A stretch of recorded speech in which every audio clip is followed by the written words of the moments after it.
Eu queria iniciar dizendo para vocês, eu não vou me aprofundar no conceito técnico e nem no funcionamento de inteligência artificial, isso não é o contexto que nós buscamos aqui. Mas eu deixei para vocês algumas leituras rápidas e alguns PDFs que orientam para quem ainda não teve nem o primeiro contato com a inteligência artificial, para poder fazer o cadastro, para poder fazer as primeiras interações nas inteligências artificiais. Tá?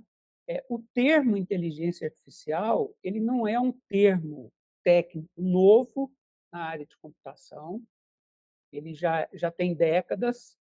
Só como exemplo, eu vou abrir aqui um arquivo, só um minutinho que eu vou abrir esse arquivo aqui.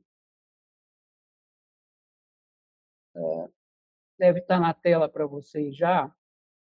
Essa publicação eu fiz tem uns 20 anos que eu publiquei esse artigo, para mais, e que ele explica o mecanismo de funcionamento do que estava surgindo naquela época como reconhecimento de padrões com base num modelo matemático que se chamava rede neural artificial, com um tipo de neurônio, que é um modelo matemático chamado perceptron, que é um neurônio que imita o funcionamento da rede neural biológica humana, né? Então, como é que funciona isso?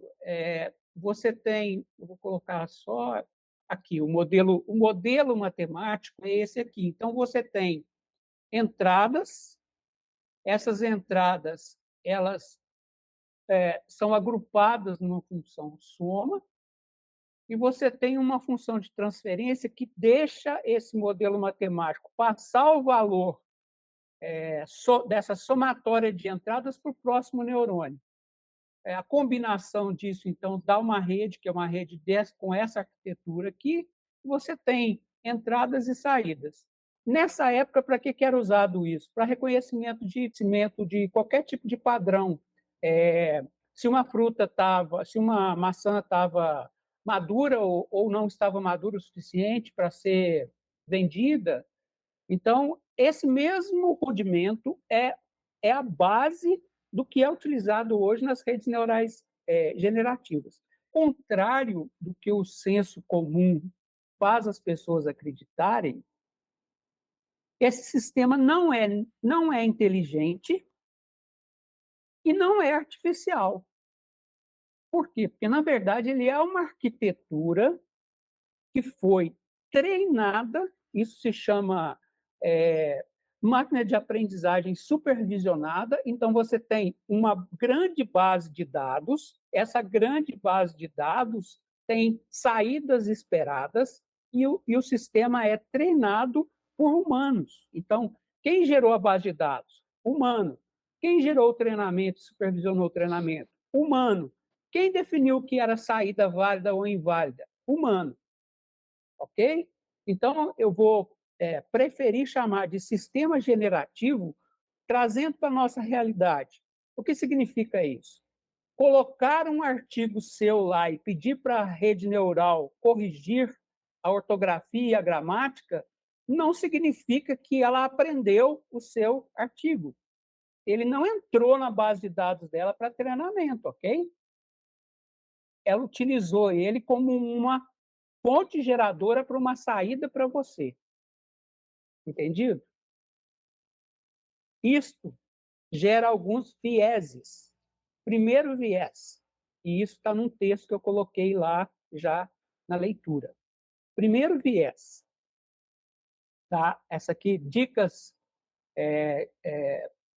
e a generativa na educação. Está aqui, ó, falando de vieses, falando de data de corte e falando de segurança e privacidade. Tá? Então, data de corte é muito importante, porque a data de corte significa a data em que ocorreu o treinamento da rede que você está usando. Tem informação lá daquela data para trás, da data para frente. Não tem, é óbvio, ok? Fica fácil perceber isso se você perguntar algumas coisas para a rede neural. Por exemplo, perguntar para ela qual é a última versão da ABNT que ela utiliza. Se você perguntar isso para o ChatGPT hoje, ele vai falar que é de 2018, mas tem uma atualização de 2024. Certo? O segundo aspecto, o segundo viés. Existe viés de resposta relacionado à natureza da informação que foi inserida no treinamento. Então, a resposta da rede pode conter discriminação? Pode. A resposta da rede pode desconsiderar questões específicas de uma determinada região? Pode. Ela pode gerar informação incompleta? Pode. E o pior, ela pode gerar informação falsa.